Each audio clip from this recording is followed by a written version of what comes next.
A tall, strikingly handsome boy stood frozen in front of the mirror, disbelief etched across his face. The scene flashed back to a more familiar figure, Park Hyung-suk, a high school student trapped in a cycle of cruelty because of his appearance. Overweight and shy, he faced constant bullying every day at school. Walking through the crowded hallways, he endured the sneers and harsh whispers of his classmates who didn't bother hiding their disdain, calling him cruel names like pig and loser. Hyung-suk tried to ignore them, keeping his eyes fixed on the floor, but the taunts only got louder as his main tormentor, Jin-sung, sauntered over.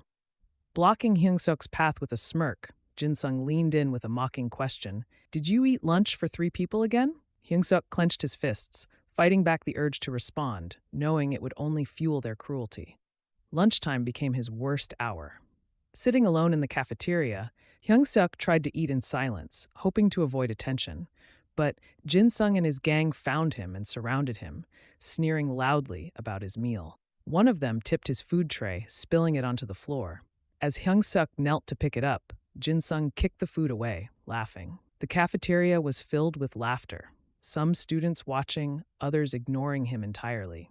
Even a teacher saw what was happening and walked away, pretending not to notice. Humiliated and defeated, Hyung-suk returned home, where his mother noticed something was off. She tried to comfort him, gently asking if something had happened. But the weight of his anger and shame took over, and he lashed out. "You don't understand," he yelled, and when she tried to console him, he snapped. "It's all because of you that I'm like this." Hurt flashed across her face, and guilt immediately flooded him. Later that night, he approached her, voice tinged with desperation, asking to transfer to a different school. "I can't take it anymore," he pleaded. Seeing his pain, his mother agreed and arranged a transfer to a new school in Seoul. In their small, cramped apartment in Seoul, Hyung-suk felt a glimmer of hope for a fresh start. But that night, something unbelievable happened. As he drifted into sleep, he suddenly woke up in an unfamiliar body, tall, muscular, and almost unrealistically handsome. Shocked, he stumbled to a mirror, touching his chiseled jawline, broad shoulders, and toned physique. "Is this really me?" he whispered, stunned at the reflection staring back. He turned to see his old self, still asleep on the bed, frozen in a strange, almost magical reality.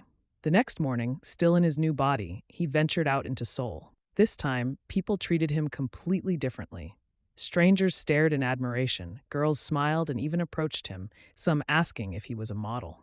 For the first time in his life, Hyung-suk felt the warmth of admiration rather than scorn.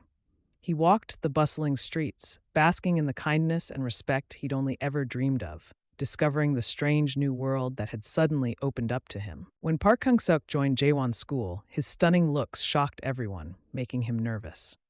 Things got tense when he saw Lee Jin, who looked intimidating. Hanol tried flirting with him, which upset Lee Jin, who accidentally mentioned Mijin, a girl they both admired.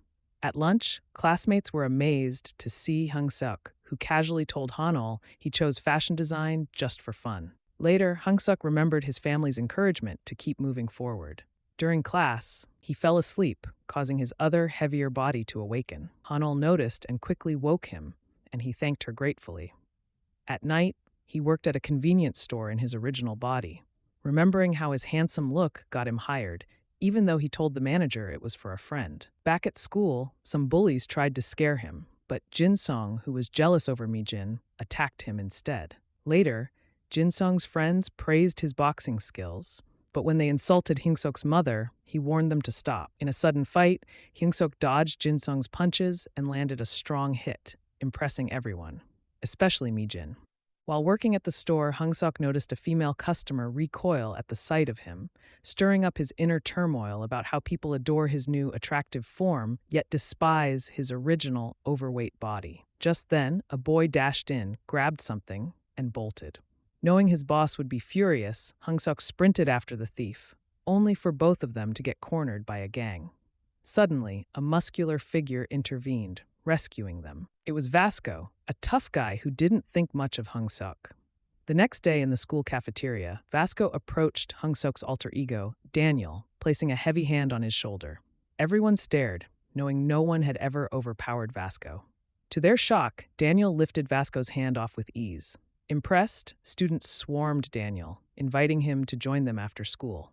They ended up at a shady club, where Daniel felt out of place. Just then, Jin-sung arrived, furious at Daniel's presence.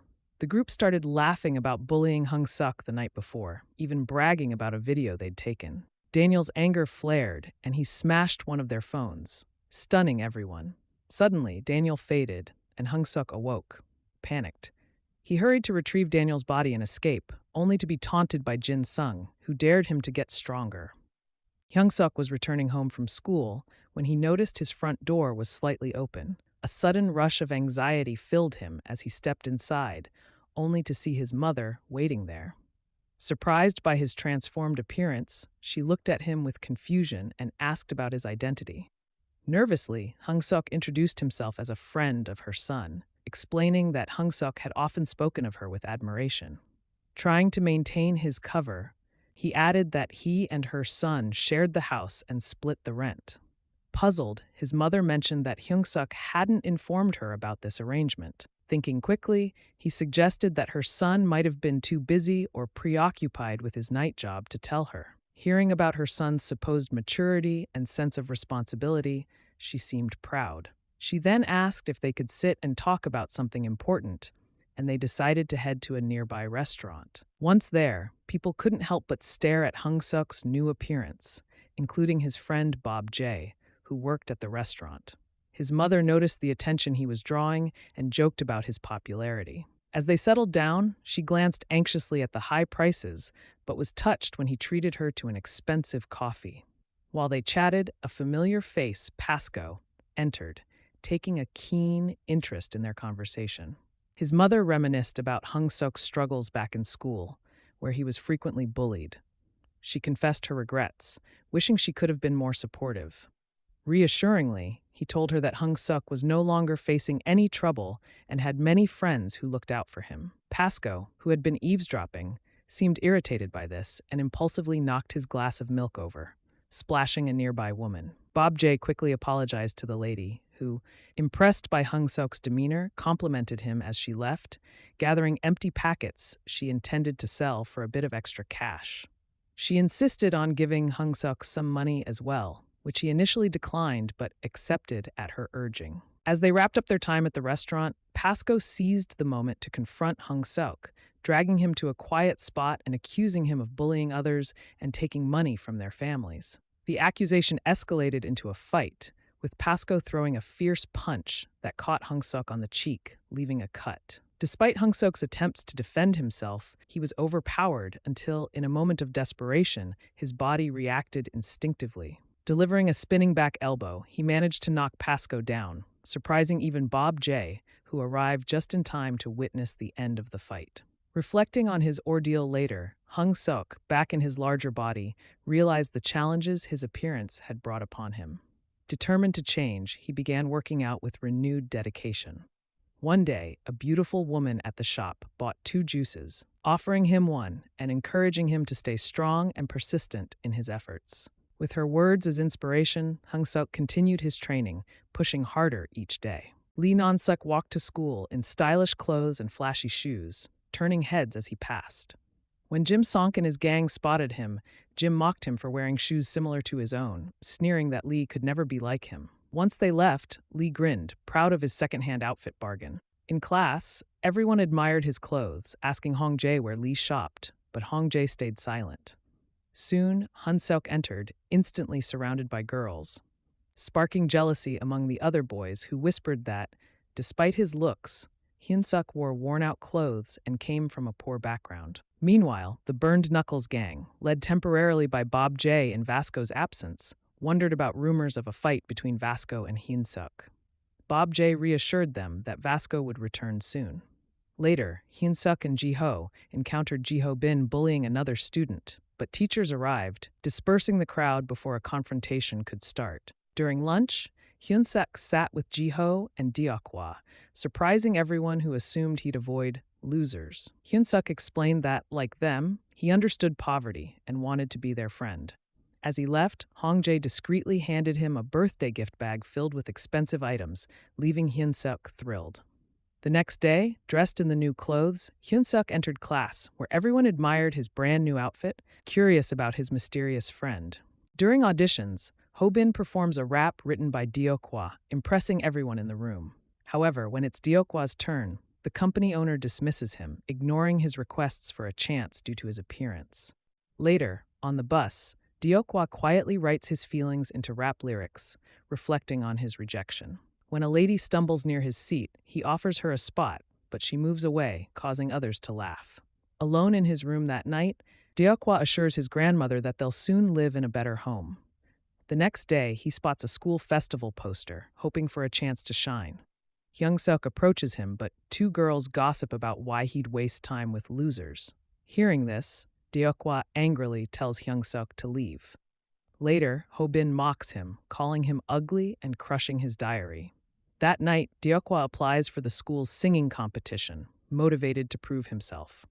When Ho-bin and his gang bully him, even throwing his grandmother's food in the trash, Deokwa feels devastated, but remains determined.